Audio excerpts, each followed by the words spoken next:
Emergency management officials began sending pre-recorded telephone messages to residents in harm's way over the weekend, and will probably start going door-to-door in the next few days, Georgetown County spokeswoman Jackie Broach-Akers said.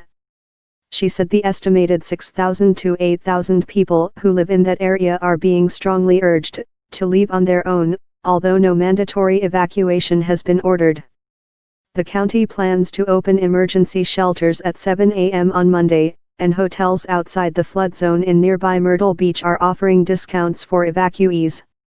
Public schools will be closed until further notice, Broach-Akers said. State transportation crews were working to erect temporary dams on either side of U.S. Highway 17, the main coastal route through the area, and National Guard engineers were installing a floating bridge at Georgetown in case the highway is washed out at the river.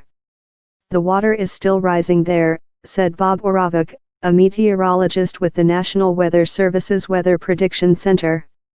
It's a matter of time before it subsides, he said early on Monday. Flooding in Wilmington was expected to peak on Monday along the city's Water Street riverfront, where many businesses had stacked sandbags in advance, Lee said. But the city said its offices would reopen on Monday after having been closed for a week.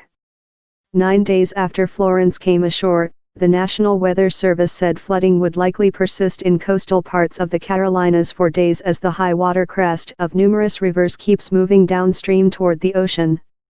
This isn't over, said Oravec.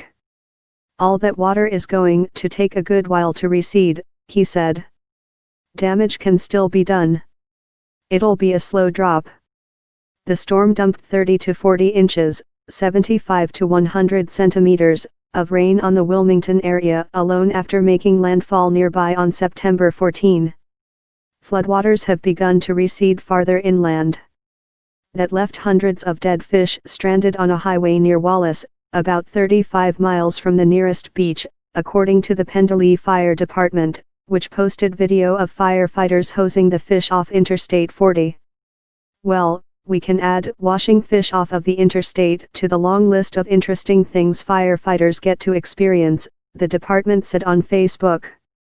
Remnants of the once mighty storm brought heavy rains across a swath of the country, prompting flood watches and warnings from Texas to Virginia and Maryland, at least through Monday, the Weather Service said. About 5,000 people across North Carolina have been rescued by boat or helicopter since the storm made landfall, twice as many as in Hurricane Matthew 2 years ago, according to state officials. Thousands of people remained in shelters.